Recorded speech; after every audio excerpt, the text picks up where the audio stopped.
औज़ु बिल्लाहि मिनश शैतानिर रजीम बिस्मिल्लाहिर रहमानिर रहीम अल्लाहुम्मा सल्लि अला मुहम्मद व आलि मुहम्मद ला इलाहा इल्लल्लाहु मुहम्मदुर रसूलुल्लाह सल्लल्लाहु अलैहि व आलिहि वसल्लम अस्तगफिरुल्लाह रब्बी मिन कुल्लि ज़ंबिन व अतूबु इलैहि कुल रब्बि ज़िदनी इल्मा। रिस्पेक्टेड स्टूडेंट्स, आज मोरखा 25 सितंबर 2020 7 सफ़र सन 1442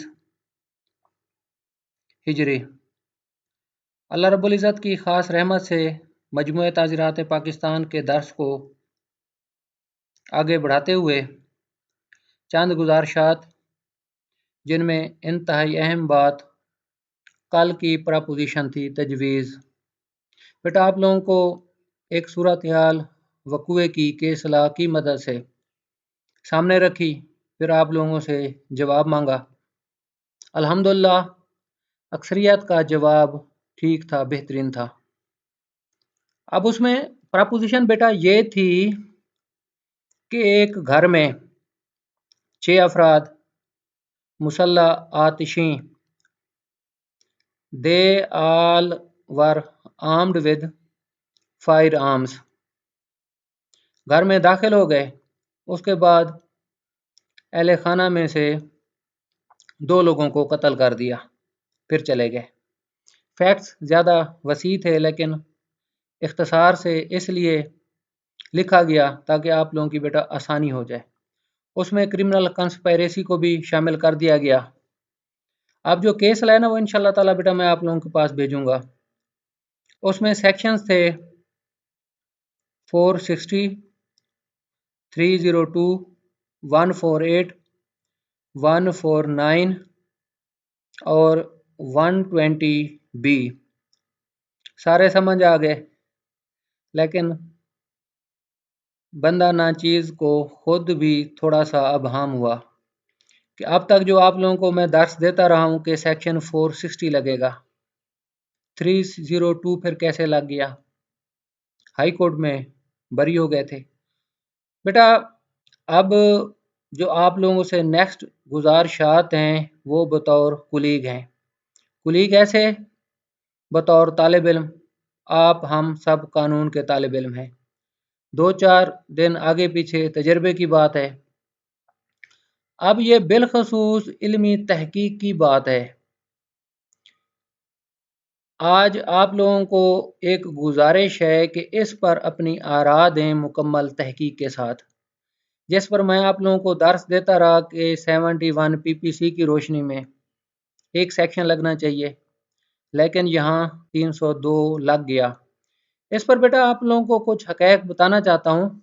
ऑनरेबल हाई कोर्ट में मैटर इन इशू ये नहीं था कि कौन सा सेक्शन लगना चाहिए, कौन सा नहीं लगना चाहिए। वहाँ मुल्ज़मान बरी हो गए। और आप ये देखें कि अक्सरियत जो केस लाज मैंने देखे हैं, 396 वाले, 460 वाले, 396 मजमूआ ताज़ीरात पाकिस्तान पीपीसी और 460 460 मजमूआ ताज़ीरात पाकिस्तान पीपीसी, अक्सरियत बरी हुए हैं। अक्सरियत मोस्टली रीज़न जो सबसे बड़ी जो मुझे समझ आई है, रात का वक़ुआ होता है, मुल्ज़मान पहचाने नहीं जाते।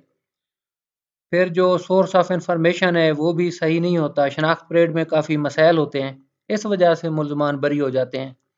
फैसला 100% दुरुस्त होता है ऑनरेबल हाई कोर्ट का। एक ईमानदारी की जो बात है कि हर फैसला दुरुस्त होता है, हमें इस पर यकीन रखना चाहिए। लेकिन बतौर तालिब इल्म कानून हम ये देखें कि किस तरह हुआ फैसला, कैसे हुआ, कानून की कौन सी प्रोविजन है, जो रीज़न्स दी गई हैं बेस्ट रीज़न्स हैं, उनको बेटा हमने आगे लेके साथ चलना है। अगेन इस प्रपोजिशन में मेरी आप लोगों से गुजारिश है, ढाका वाला केस जो मेरे रिस्पेक्टेबल एडमन साहबान ने, उनका मैं मशकूर हूँ, शेयर कर दिया था दोबारा। बेटा अब ठंडे जहन से पॉजिटिव होकर देखना है। आज ही इंशाल्लाह ताला ये केस ला मैं आप लोगों के पास भेज दूंगा। इस पर बेटा तहकीक करनी है। इसकी तहकीक के लिए आप लोगों के बेटा दिमाग के ना काफ़ी सारी चीज़ें खुलेंगी। एक नई मंजिल, एक नया रास्ता खुलेगा, ये मेरा यकीन है। और यकीनन अब पेपर्स के लिए ये चीज़ आप लोगों के लिए हेल्पफुल भी होगी, क्योंकि बेटा एनालिसिस वो पूछ रहे हैं जो मैंने देखा है। अब देखें ना एनालिसिस सिविल लॉ सिस्टम का सबका पेपर में कि जी हेयरिंग का जो हमारा निज़ाम है सिविल लॉ सिस्टम का कैसा है, इस तरह का कोई तज्ज़िये का फौजदारी कानून का सवाल पूछ लेते हैं तो बेटा ये तहकीक यकीनन इंशाअल्लाह ताला आप लोगों के लिए हेल्पफुल होगी। डाउट आ गया 302 लगना चाहिए नहीं लगना चाहिए, आगे फिर सवाल आते हैं matter in issue high court में ये नहीं था, लेकिन लेकिन बतौर तालिब इल्म कानून हमने सारी चीज़ें देखनी हैं। अब इसमें ट्रायल कोर्ट का देखा ना, 302 में तो सजाए मौत कर दी, लेकिन 460 में रिगरस इम्प्रिजनमेंट की या 10 साल तक सजा दी गई, उसमें सजाए मौत नहीं दी। अगर 460 में भी सजाए मौत दे देते ना, मैं आपको मिसाल दे रहा हूँ, 302 में भी दे दी है तो फिर डबल काउंट आ गया। इसको बहुत सादा मफहूम में ले लें, अगर एक कत्ल हुआ हो, कत्ल एक है लेकिन 302 में भी सजाए मौत कर दी है, 460 में भी सजाए मौत कर दी है, तो कत्ल एक किया है मुलजिम ने, तो 2 बार सजाए मौत क्यों है? प्रपोजिशन ऐसी नहीं है जो मैंने आप लोगों को बेटा मिसाल दी है। जिन लोगों को समझ नहीं आएगी वो सबका, जो लोग रेगुलर कंसिस्टेंसी के साथ बेटा मेरे साथ चल रहे हैं, सबका दर्स को जिन्होंने सुना है यूट्यूब पर मौजूद हैं, उनको सही समझ आ जाएगी। जिनको समझ नहीं आई, ये जो अब ज़ेर बहस मौजू है हमारा, वो सबका दर्स सुन लें। लेकिन अक्सरियत अल्हम्दुलिल्लाह जो फीडबैक आप लोगों का आता है वो लोग हैं जो रेगुलरली हमारे साथ चल रहे हैं। बेटा पीपीसी की प्रपोजिशन ये हो गई और बाकी क्यूएसओ का मोस्टली आप लोगों का बेहतरीन जवाब था। वही इल्म आप लोगों ने रिप्रोड्यूस किया बेटा जिस हद तक मैं पहुंचा हुआ था।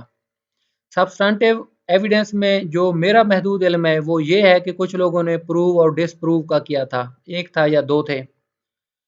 बेटा सब्सटेंटिव एविडेंस वो होती है अमूमन, सब्सटेंटिव पीस ऑफ एविडेंस जिसकी बेस पर अमूमन कन्विक्शन होती है। इंतहाई अहम, कानून ने उसे कैसे सब्सटेंटिव पीस ऑफ एविडेंस कहा है, डॉक्यूमेंट्री में वो नहीं है। बेटा जब क्रिमिनल ट्रायल होता है, एग्जामिनेशन इन चीफ होता है इसका प्रोसिक्यूशन विटनेस का, उसने वकूए को हू बहू एग्जामिनेशन इन चीफ में बयान कर दिया, उस पर क्रॉस हुआ, क्रॉस में भी शेक नहीं हुई प्रोसिक्यूशन एविडेंस, हू बहू तकरीबन अक्यूज्ड के कौंसल ने जितने भी सवालात पूछे, बेटा मिसाल दे रहा हूँ, उसने बेहतरीन आंसर दिए, कोई शक की गुंजाइश वकूए में नहीं रही। उस पर जज साहब की जो फाइंडिंग होती है कि अनशैटल्ड रहा, कोई डाउट नहीं आया, कंसिस्टेंसी रही उस बयान में, उस बयान को बेटा सब्सटेंटिव पीस ऑफ एविडेंस कहते हैं जहाँ तक मेरा महदूद इल्म है। अगर आप लोगों का व्यू या विजन इससे मज़ीद बेहतर है, बेटा ये बात सबूत से करनी है, केस लॉ से करनी है, ज़बानी कलामी नहीं। या अगर कोई सोर्स ऑफ नॉलेज आप लोगों के पास है गाइड्स के अलावा, कोई केस लॉ हो, मसलन गाइड्स में भी केस लॉ का रेफरेंस होता है, फिर इंशाल्लाह ताला हम उस केस लॉ को देखेंगे, उसके बाद फिर आगे बात होगी, गाइड का इल्म नहीं। केस लॉ इसकी सबसे बेस्ट है जो आप लोगों से गुजारिश की है। उसके बाद बेटा अब हम अल्हम्दुलिल्लाह अपने मौजू की तरफ आते हैं। आज है हमारा chapter 18, Pakistan penal code section 463 से बेटा शुरू करते हैं। अब इसकी आप लोग हेडिंग देख लें, of offences relating to documents and to trade और प्रॉपर्टी मार्क्स। अब ये सेक्शन चैप्टर बेटा उन चीज़ों को डील करता है। आप लोगों को मुख्तसर बेटा अपनी आदत बताता जाऊं या अपनी पसंद नापसंद के हिसाब से, बेटा अल्हम्दुलिल्लाह शुरू से ही कोशिश रही है कि इंग्लिश अमूमन हमारा पाकिस्तान पिनल कोड सारे अंग्रेज़ी ज़बान में कवानीन लिखे हुए हैं। मेरी ये हत्तुल वसी कोशिश और ख्वाहिश रहती है आप लोग भी आप इस पर तवज्जो दें, क्योंकि आप लोगों का उर्दू का पेपर है जुडिशल सर्विस के एग्ज़ाम में, मजबूरन ज़रूरी हो गया उर्दू पर बेटा अच्छी महारत होनी चाहिए। अब डॉक्यूमेंट्स हैं, ट्रेडमार्क्स हैं, कॉपीराइट्स हैं। बेटा पहले मिसालें समझ लें। चेक है, चेक दिया 1 लाख का, फिगर लिखे, सॉरी ये हाँ फिगर ही बनते हैं, सिफर का इजाफा कर दिया गया, नाम में कोई कटिंग या इजाफा कर दिया गया, कोई हमारे दीगर दस्तावेजात हैं असली, उनमें कोई इजाफा कर दिया गया, टेम्परिंग कर दी गई, या जैली कागज, जैली डॉक्यूमेंट बना लिया गया, रजिस्ट्री बना ली गई, कोर्ट का ऑर्डर जैली बना लिया गया, रोक कर जैली बना ली गई। डॉक्यूमेंट्स जितने भी है ना, आप बेटा अमूमन उनका जहन में रखें। जैली बनाना इस नियत से फिर उसका इस्तेमाल कर लेना, मफाद उठा लेना। अब वो अफ़ाल और काम जो जुर्म की डेफिनेशन में आते हैं, मजमूए ताज़ीरात पाकिस्तान ने किस चीज़ को जुर्म डिक्लेयर किया है? बेटा ट्रेडमार्क्स और कॉपीराइट्स को आप देख लें, जिन लोगों ने एलएलएम शायद किया होता है या एलएलबी में शायद मेरे ख्याल में ऑप्शन होती है, जो ऑप्शनल सब्जेक्ट होता है, पार्ट 3 में गालबन था पहले, उसमें सब्जेक्ट आप अपनी मर्जी से रखते हैं। बेटा ट्रेडमार्क या कॉपीराइट्स का आप ऐसे सादा मिसाल जहन में रख लें, कोका कोला बोतल, ग्लूकोज होता है, उसका डब्बा होता है, साबुन होते हैं, और दीगर ब्रांड नेम होते हैं बड़े अरसे से, जिन लोगों ने अपनी गुडविल मार्केट में अच्छी बनाई होती है। बेटा टेंजेबल इनटेंजेबल प्रॉपर्टी की काइंड्स हैं, ये भी अमूमन उसमें ही आता है। अब आप लोग ट्रेडमार्क और कॉपीराइट इंशाल्लाह ताला नेक्स्ट सेक्शंस में देखेंगे। फॉर्जरी क्या है, इसका ना एज ए होल बेटा कंसेप्ट अपने जहन में रख लें बेहतरीन तरीके से। असूल जब जहन में समझ आ जाएगा, बेस जब जहन में समझ आ जाएगी, इंशाल्लाह ताला फिर आप लोगों को एप्लीकेशन ऑफ लॉ में कोई ज़्यादा बेटा दिक्कत नहीं होगी। अब फॉर्जरी किसे कहते हैं, किन मामलात में, किन हालात में फॉर्जरी की जाती है? जालसाजी, जालसाजी क्या, नकली 2 नंबर चीज बना लेना, या अमूमन हम कहते हैं 2 नंबरी कर लेना।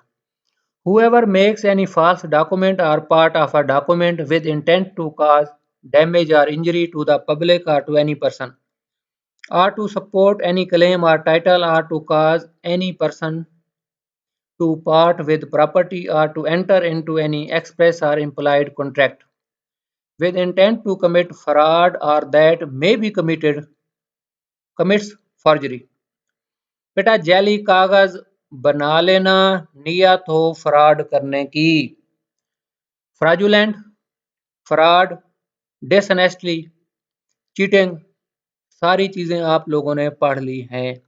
केस लाज भी डिस्कस किए थे, जैली रजिस्ट्री बना लेना, जैली रसीद बना लेना, उसको इस्तेमाल करना, इस प्रोविजन का बेटा इन हालात में अतलाक होता है। अब देखें ना, एनी क्लेम और title to cause any person to part with property, अब किसी शख्स को जायदाद से महरूम कर देना, इम्प्लाइडली एक्सप्रेसली के आप मीनिंग में आ जाएं, फरेब का इर्तकाब किया जाए, तो इस सूरत हाल में जब कोई डॉक्यूमेंट जाली बना लिया जाए, उसको आगे इस्तेमाल किया जाए, ये चीज़ें सारी अब हम इंशाल्लाह ताला देखेंगे इन सेक्शंस में।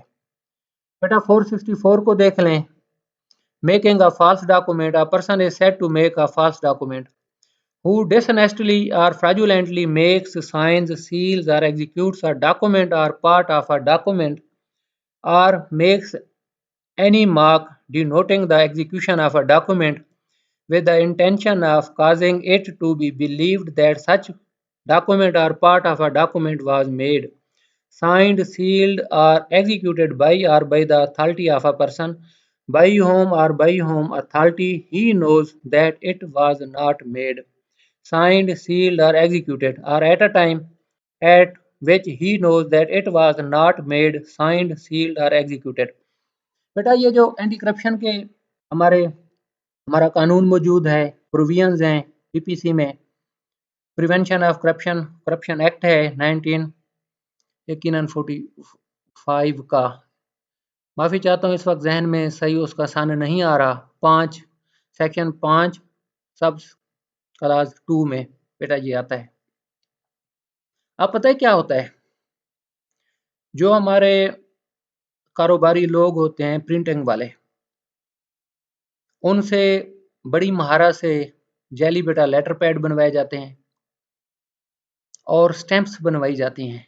स्टैंप्स मुख्तलिफ ऑफिशियल पर्सनैलिटीज़ की, वज़ीर आला साहब की बनवा ली, गवर्नर साहब की बनवा ली,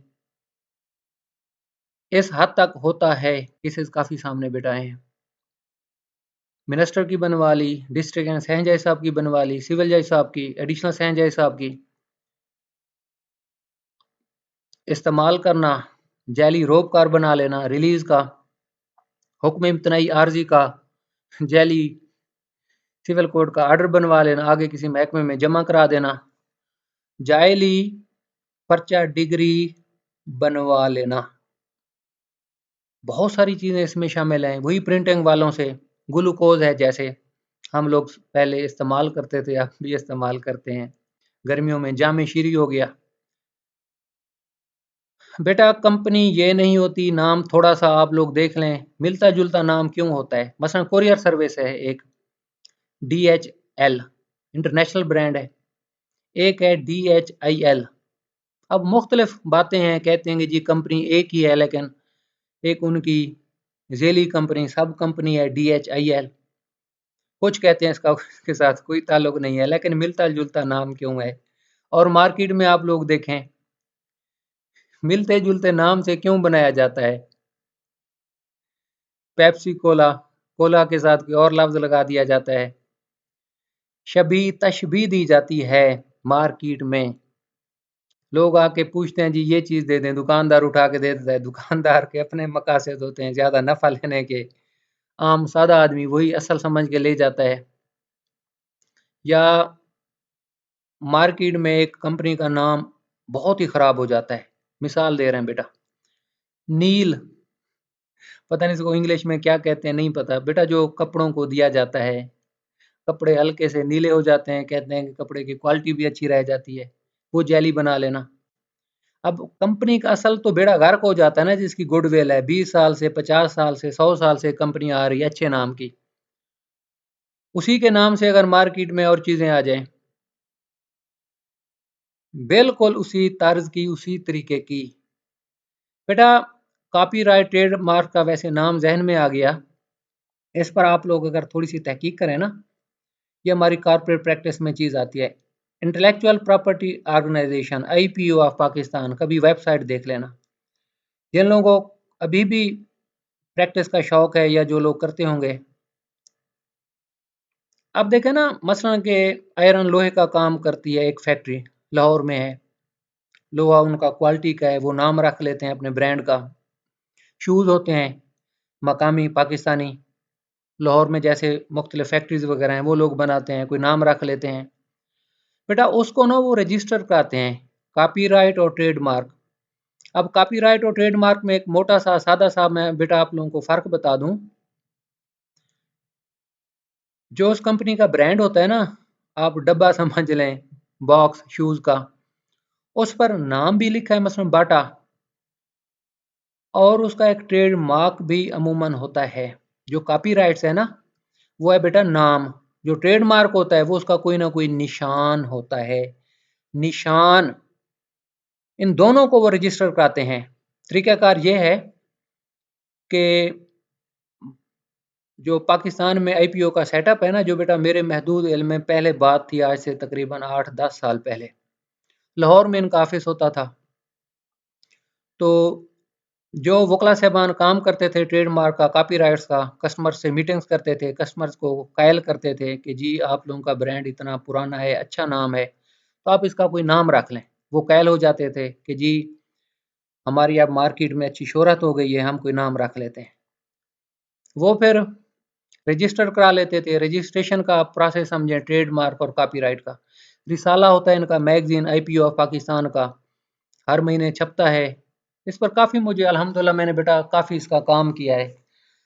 अब थोड़ा बहुत भूल भी गया है, लेकिन जो आप लोगों को बता रहा हूँ तकरीबन ठीक है अल्हम्दुलिल्लाह, जो मेरी नेक नीति है बेहतरीन तरीके से बता रहा हूँ। फिर इसकी तरफ आगे बाद में कभी आएंगे, बात बहुत लंबी और आगे हो जाएगी।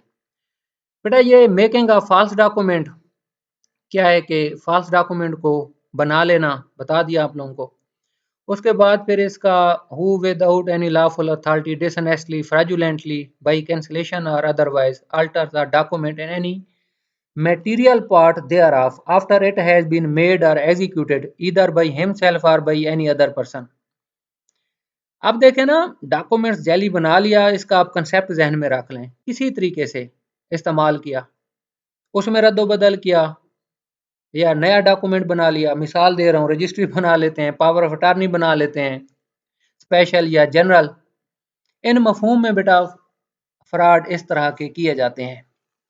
अब इसमें मिसालें हैं वही जो आप लोगों को कहा है, सिफर का इजाफा कर लें या कोई डॉक्यूमेंट बना लें कि आगे कैश करा लेना, चेक बुक किसी की लेकर उसके सिग्नेचर बड़ी महारत से इस्तेमाल करके इवन देन चेक कैश भी हो जाता है। बाद में पता लगता है मालिक को जिसके नाम का चेक है कि इतने पैसे निकल गए हैं अकाउंट से।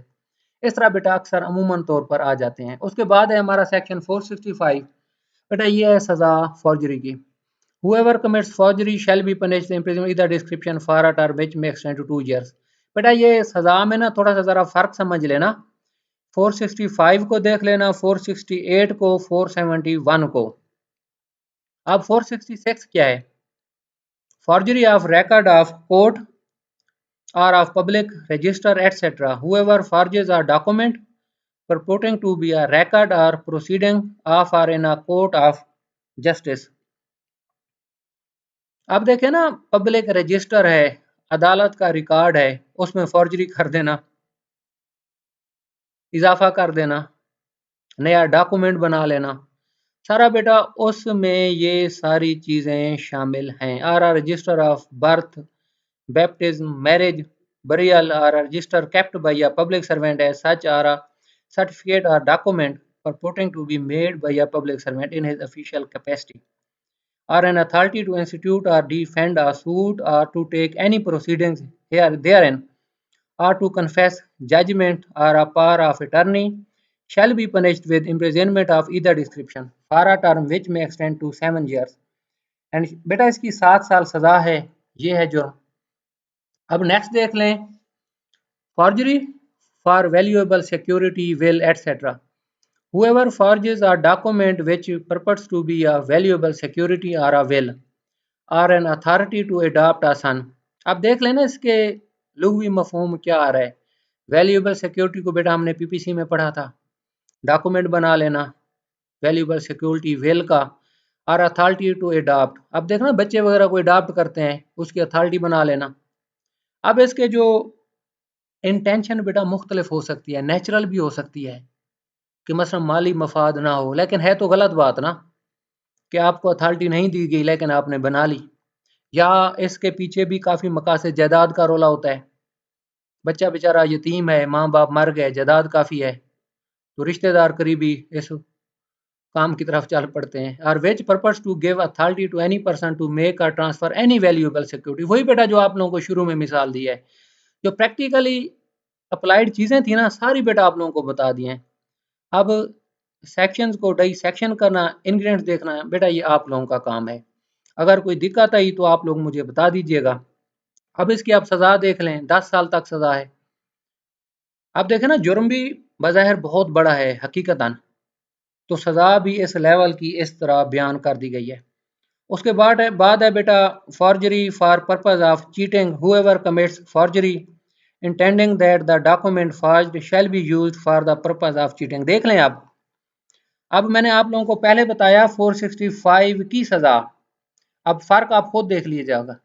अब बेटा सिर्फ डॉक्यूमेंट बना लिया भी इस्तेमाल नहीं किया, 465 आ गया हमारा। अब इसकी एग्रावेटेड फॉर्म क्या है? Forgery for purpose of cheating. Whoever commits forgery intending that the document forged shall be used for the purpose of cheating shall be punished with imprisonment of either description for a term which may extend to 7 years। अब देखे ना, वही again, अब फर्क क्या आया? अब punishment forgery की आ गई, कमिट्स फॉर्जरी। अब फॉर्जरी क्या है?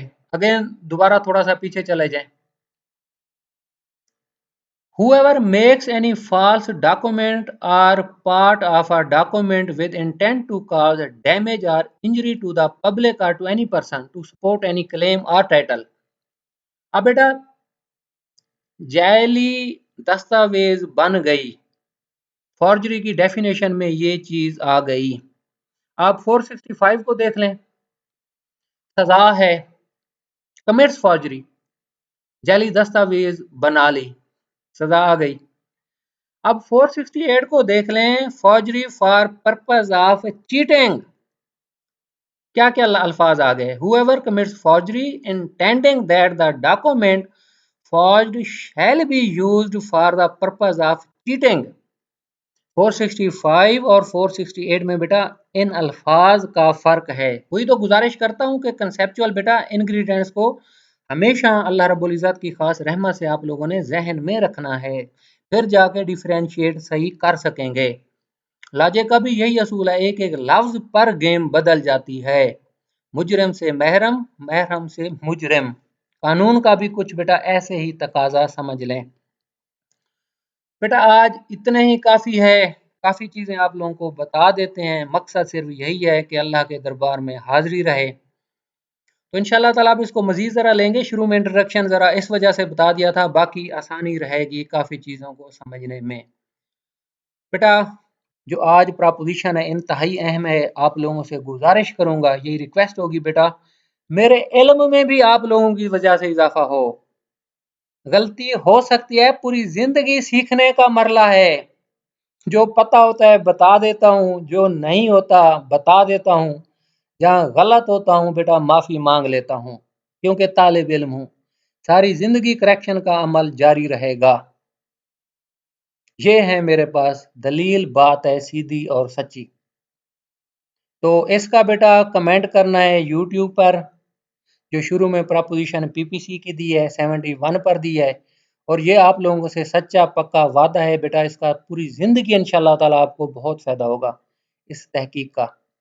कमेंट करें, और गुजारिश की थी कि सब्सक्राइब करें बेटा, इसकी सर्कुलेशन ज़्यादा हो जाए, ज़िंदगी का कोई पता नहीं है। सर नईम अरशद साहब के लिए बहुत ज़्यादा दुआ करें। सुबह जो मेरी बहनें मेरे भाई नमाज शब अदा करते हैं बेटा, सर के लिए ना खसूसी दुआ करें। आप लोग हमें भी बहुत याद करते हैं दुआओं में, लेकिन मेरी आप लोगों से ये इल्तजा है, भीख मांगता हूँ मैं आप लोगों से दुआ की, सर नईम अरशद साहब के लिए बेटा, अल्लाह रब्बुल इज़्ज़त उन्हें आला दर्जा दे, उस नेक पाकीज़ा इंसान को अल्लाह रब्बुल इज़्ज़त उससे राज़ी हो जाए। उसके अहले खाना के लिए बेटा बहुत ज़्यादा दुआ किया करें। आप लोगों से यही अजर मांगता हूँ कि सर नईम अरशद साहब के लिए बेटा बहुत दुआ किया करें। तो यही गुजारिश कर रहा हूँ बेटा, सब्सक्राइब ज़्यादा करेंगे, ज़िंदगी का यकीन करें कोई पता नहीं है। रोज़ाना मैं कहता हूँ पता लगेगा कि सर अल्लाह के पास चले गए, बेटा कोई पता नहीं है। ऐसे मौत को ना एक एक लम्हे याद किया करें, सच्ची बात है। जो अल्लाह रब्बुल इज़्ज़त मोहब्बत से अपने पास बुला ले बेटा, वो तो जाना है ना, जोज़ने कुल के पास जाना है, हकीकत है। तो अल्लाह जो भी ज़िंदगी दे इज़्ज़त की दे, अपनी रहमत में मोहब्बत में दे, लेकिन तैयारी हर वक्त रखें, ख्वाहिश ना रखें, तैयारी रखें। अपनी तवील उम्री की सेहत की दुआ किया करें। इन गुजारिशात के साथ बेटा इजाज़त चाहूँगा। बहुत शुक्रिया। अल्लाह रब्बुल इज़्ज़त आप लोगों का हामी और नासिर हो। फ़ी अमानिल्लाह। अल्लाह हाफ़िज़ बेटा, बहुत शुक्रिया। अस्सलामु अलैकुम व रहमतुल्लाहि व बरकातुहू।